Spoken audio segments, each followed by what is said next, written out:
আপোনালোক সকলোকে good morning. ৰাতিপুৱাই শুই উঠি গা পা ধুই এতিয়া চাহ বনাবলৈ লাগি গৈছোঁ। মা অসুবিধা যে সেইকাৰণে ৰাতিপুৱাৰ পৰা ৰাতিলৈকে মোৰ কামৰ আজৰিয়ে নাই। ইমানেই বেছি কাম। ৰাতিপুৱাই গাটো ধুই চিধা চাহ বনাইছোঁ আৰু সকলোকে চাহ দি লৈছোঁ। আনটো চাইডে আকৌ ভাতো বনাই আছোঁ কাৰণ ভাইটিৰ কাম আছে আৰু ময়ো এফালে যাব লগা আছে। সেইকাৰণে ৰাতিপুৱাই ভাত পানী বনাই সকলোকে ভাত দি দিলোঁ আৰু ময়ো খাই লৈছোঁ। এতিয়া যাম গেছ এজেঞ্চিলৈ। তাতে বহুত বেছি মানুহ হয়, সেইকাৰণে কিমান দেৰি হ'ব ঠিকান নাই। সেইকাৰণে ভাত পানী খাই বৈ মাহঁতকো ভাত পানী দি ময়ো ওলালোঁ গেছ এজেঞ্চিলৈ গেছ বুক কৰিবৰ কাৰণে। আজিকালি বাৰু গেছ বুক অনলাইনতে হয়, কিন্তু মোৰ DSC নাম্বাৰ অহা নাছিল, সেইকাৰণে এজেঞ্চি যাব লগা হ'ল। আৰু মানুহৰ লাইন চাওক, আধাৰ লিংকিঙৰ কাম হৈ আছে, সেইকাৰণে বহুত বেছি মানুহ। কিন্তু ভাগ্য ভাল, মোৰ সোনকালে হৈ গ'ল, বেছি সময় ৰখিবই নালাগিলে। কাৰণ মই আধাৰ লিংকিং নহয়, গেছ বুক কৰিবহে গৈছিলোঁ। আৰু এই ৰ'দখনত মই এতিয়া আহি আছোঁ ঘৰলৈ আইচক্ৰীম লৈ। মাহঁতলৈ আইচক্ৰীম লৈ আহিছোঁ। আৰু ঘৰ আহি পায়ে কাপোৰ কানি সলাই আকৌ আহিছোঁ গেছৰ চিলিণ্ডাৰ নিবৰ কাৰণে। কাৰণ আমাৰ ঘৰৰ ওচৰতে গেছৰ গুদাম আছে।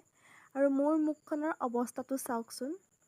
ৰাতিপুৱাৰ পৰা টাকুৰি ঘূৰা দি ঘূৰিয়ে আছোঁ। এয়া গেছ আনিছোঁগৈ, গেছ বুক কৰিছোঁগৈ, ভাত বনাইছোঁ, কি ক'ম। এতিয়া আকৌ জানটো আৰু মই আহিছোঁ পথাৰলৈ। পথাৰত মাছ ধৰি আছে, তাকে চাবৰ কাৰণে আহিছোঁ। ইমান বেছি ৰ'দ দিছে, কেনেকৈ যে মাছ ধৰি আছে ভগৱানে জানে। মোৰ আহিবলৈ একদম মন নাছিল, জানটোৱে জোৰ জবৰদস্তিত কৰাত আহি পাইছোঁহি আৰু মাছ চাবৰ কাৰণে।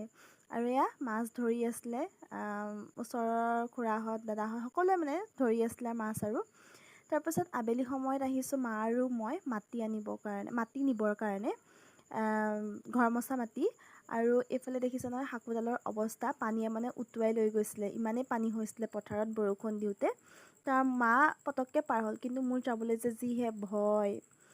মাটি চাটি অনাৰ পাছত এতিয়া গধূলি হ'ল আৰু আমি দুইটা আৰু লগত পাহি আহিছে দোকানলৈ। আৰু তাই এতিয়া ৰেচনৰ দোকানত সোমাইছে, সেইকাৰণে আমি দুটা এয়া বহি আছোঁ। অলপমান সৰু সুৰা বজাৰ আছে, তাকে কৰিম। আৰু জানটোক আকৌ আমাৰ লগত আহিবলৈ লাগে নহয়, সেইকাৰণে তাকো লৈ আহিলোঁ। আৰু এইফালে দেখিছে নহয় আইতাই আকৌ আমাৰ মুখত ক্ৰীম নহনাকৈ থাকিবই নোৱাৰে, সেইকাৰণে ফেয়াৰ লাভলী আনি দিব ক'লে, সেয়া লৈ আহিছোঁ। লগতে চাহ খাবৰ কাৰণে ড্ৰাই কেক আৰু এইফালে চানা। আচলতে ভাতৰ লগত চানা খাই মই বহুত বেছি ভাল পাওঁ। আৰু জানটোক খাবলৈ লাগে কেম্পা, তো তাৰ কাৰণে সেয়া কেম্পা লৈ আহিছিলোঁ। আৰু আমাৰ ঘৰত এয়া আলু নহ'লে নহয়েই নহয়, সেইকাৰণে আলু লৈ আহিলোঁ। পাচলিৰ যিহে দাম, কচু আৰু